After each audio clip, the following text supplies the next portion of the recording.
The unofficial start of summer is this weekend here in the US, here in the Northeast, here in this part of the world. It's Memorial Day weekend here in the US, and it's starting to warm up. The days are warmer, there's lots more light, there's lots more things going on. People are getting excited about vacation. And so many people who vowed to get in shape for summer haven't been able to make that commitment. And for whatever reason, and I hear it and I see it everywhere. And it's interesting because a lot of times people feel like that they've failed, that they've procrastinated, one thing after another. They were going to start January 1st, new year, new you, and for whatever reason they didn't follow through. And they're beating themselves up over it. I hear it and I see it all the time. Aki, how are you, brother? Thank you very much. Aki Debo, everybody. Go follow Aki Debo. But I've got good news, guys. The best time to start your physical fitness journey is not January 1st. It's right now. It's at the beginning of summertime. Now, what happens to me and to a lot of people during the holidays is it's a very stressful time of the year. You're traveling, you're dealing with family, you're dealing with friends, you're dealing with parties, you're dealing with gift giving. Gift giving is expensive, guys, right? So come New Year's Day, you're sitting there, you're fried, right? You're stressed out from family, from friends, from work. You've spent your money on gifts. And if you're in a place like New York City, for instance, or in the Northeast or in the North, it's cold, it's rainy, it's snowy. There's not a whole lot of light this time of year, at that time of the year, I should say. And so what happens there is it's easy to procrastinate. It's easy to say, you know what, I've got plenty of time to get in shape. I want to get in shape for summer. I've got 5 months to do it. And you kind of make excuses. And life gets in the way. You know that's the case. We all do. It happens to all of us. But the other thing is, it's interesting because I love working out outdoors, and if you like working out outdoors and you're committed to doing that, it's not the best time, wintertime, to start, because it's a shock to your system. Let me tell you something. Getting up for me, who's a little bit, crazy, who loves being outside in the cold and the snow and the rain, it's even rough for me to do it. So I can't even imagine, if you've never worked out before, getting up at 4 or 5 in the morning and going out in 40-degree weather and rain. Hey, good morning, Mike. How are you? It's great to see you as well. So things get put on hold. Life happens. Work, family, friends. It's all stressful. It is. But the good news is, this is really the best time to start. And the reason why I say this is because now it's the beginning of summer, right? It's going to be warm for the next, we're in May, right? The end of May, June, July, August. You have 5 months of warm weather, 5 months plus, depending on where you are. If you start now, especially if you're just beginning, it's the best time. If you start now by doing the number one exercise, by getting out and walking, by getting out and just getting down and doing the walkouts that I always talk about and I've illustrated on posts in the past, you will make profound and significant changes throughout the course of the summertime, so that towards the middle to the end of the summer, you'll hit the same goals as if you would have started back when it was winter. It's more conducive to getting outside. Yeah, this morning it was light at 4:30 here. It started to get light at 4:30. It was beautiful. Oh, thank you so much. I appreciate it. Yeah, positive is good. So if you're going to start your physical fitness journey by walking, it's light at 4:30. It stays light till almost 9 o'clock at night. So you can fit that in. It's a perfect time to start. The weather's nice. And as you start to feel the energy, you start to feel the sun, you start to feel your mind and your body respond to exercise and responding to physical fitness, you're going to want to do it more. And summertime is often a time where people take vacation, where you're going to be going on vacation. Perfect.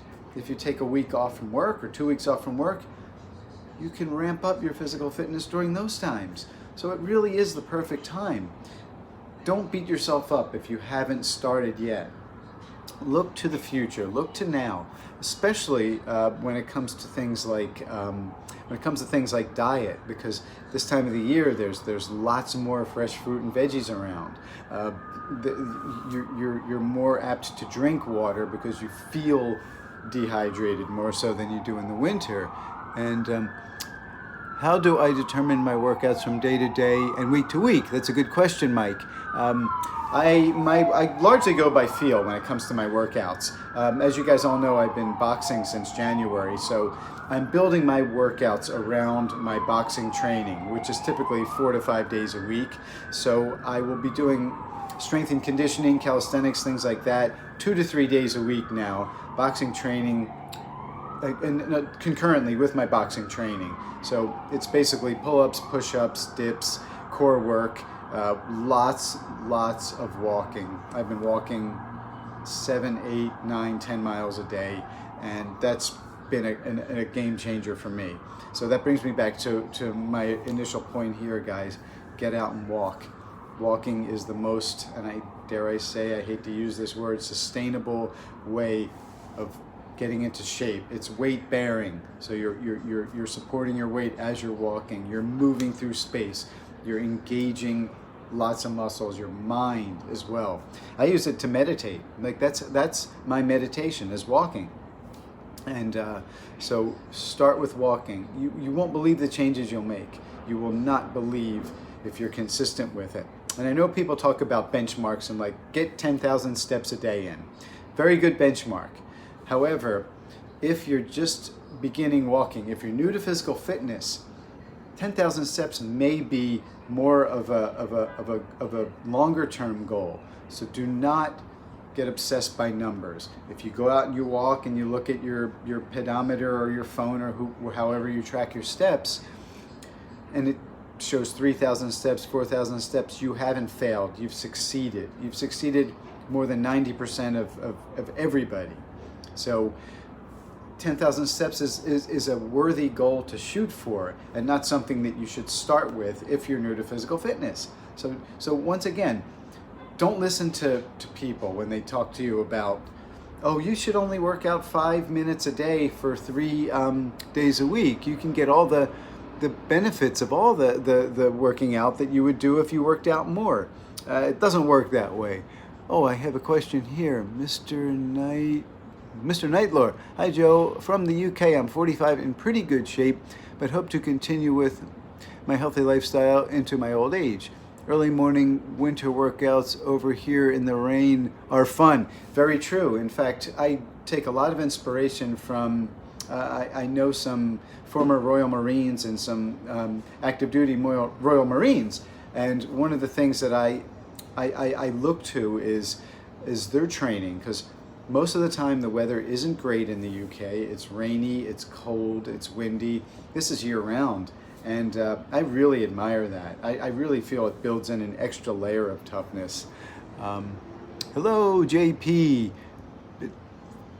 Thank you, JP. I appreciate that. Thank you very much for that. Very kind of you. So, guys, it's very, very simple. Don't listen to, I'm not going to say it, but don't listen to people who claim to be gurus, okay? Go out, trust your instincts, make your own decisions. If you don't like what the gurus tell you, stop and do something else. But walking works. It's worked for me. If you're healthy enough to walk, get out and do it. And once again, if you guys need help with personal training, in the description is my email, josephsynagoga@gmail.com. Yeah, email me and we can get to work either in person here in New York or virtually. I'd love to help you guys out. So again, this is the perfect time to start, guys. It really is. And I really wanted to I've been thinking about this for the past probably a couple of weeks, because the weather's starting to get nice here, and I see the dejection with people. I see how down they get because they didn't follow through with their plans. But if you know somebody, if you're one of those people, if you're one of those beautiful and awakening souls who are on here and we're all together here, JP, do you ever do weight training, or is it only calisthenics? The older I get, and I'm going to follow up this post with another post about the evolution of my workouts from my teens into my 60s. This is a very good question. The older I get, the less I rely on weights and the more I rely on my body. I feel better with body weight workouts. It just, my joints feel better. I feel like that I get stronger, I get more athletic, and the transference of this type of training to boxing or to sport is very, very, very, very good. For sports like boxing, for any of the fight sports, weight is an issue. There are weight classes. Lifting weights, you put on muscle. You're going to have to cut that weight somewhere. You're beating up your joints. You're beating up your tendons and ligaments. It's fatiguing your nervous system that you may want to save for your sport. And I always say, JP, if you want to get good at the thing, you got to do the thing. You have to do the thing. So very good question. So again, guys, really, I've been thinking about this, and I just felt like I wanted to come on here and reinforce how important it is to start working out in the summertime, okay? Don't worry about the winter time. Don't worry about new year, new you. Start now. You'll be working out all summer in the nice weather. And this is the great point that happened with me anyway, because this is exactly how I started. As you get into the fall and winter, it gradually cools off. So if you're an outdoor enthusiast, you gradually get accustomed to that weather. So you're not throwing yourself into the pool in the deep end without it being able to swim, so to speak. And all this came from 11 years ago. 11 years ago, I had shoulder surgery in the summertime, 2012. 3 days after the surgery, the doctor who did the surgery, brilliant surgeon, by the way, Dr. Lawrence Gulata at Hospital for Special Surgery here in New York, called me, said, how you feeling? How's your pain level? Honestly, I didn't have much pain. I had more pain before the surgery. I said, I feel pretty good, doc. He's like, okay, so just take it easy. Obviously, for 8 weeks, I was in this giant sling. I couldn't do anything. Couldn't work out. He said, I asked him, I said, doc, can I go out and take a walk? He said, well, yeah, if you feel up to it, yeah, go out and take a walk. So what I did the first day was I went out and I took a little bit of a walk, probably walked about 4 or 5 blocks, came back in. Mind you, it was summertime. I felt like I won the heavyweight championship. I felt so good. It was such a mental relief, and it got me up and moving around a little bit.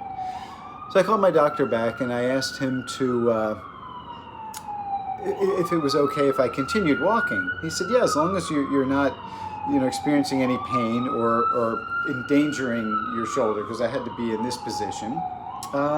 He said, yeah, for sure. So I gradually increased my walking, and I got to a point where I started walking a mile a day, 2 miles a day, 5 miles. I started walking all over the city, and it kept me in good shape. It primed me for when I was ready to start my physical therapy, which happened a couple of months later. And then all through the winter I walked. All through the winter I did my PT. I started doing my PT outside. Come March, April of 2013, when my doctor cleared me to go back to exercise, I was ready. I was ready to exercise, and that's what started me on my body weight journey. That's what started me on my outdoor workout journey, and my belief in walking, my belief in moving my body through space, and doing it in a gradual sense. Because that first day, I only walked a couple of blocks, but I felt like I conquered the world. So that's what I'm saying. Start slowly. Don't start at 10,000 steps if you can't do it. So JP, for examples, are push-ups alone enough to build and shape the chest?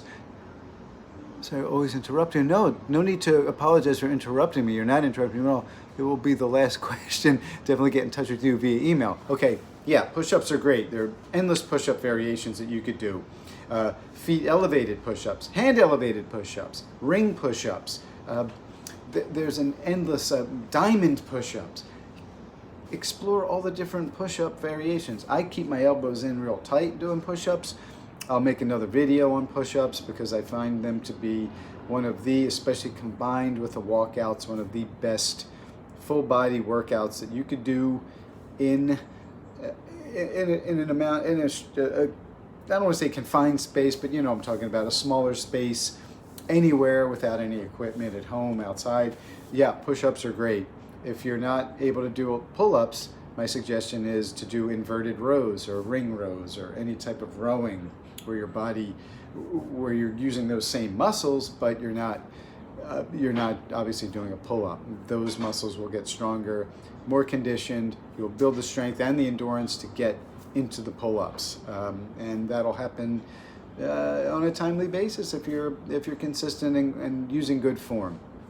So guys, all of you that are still here with me, all the here that are still thinking about getting into physical fitness, thinking about making that positive change in your life, I am here to tell you it's your time to shine. Summertime is your time to shine.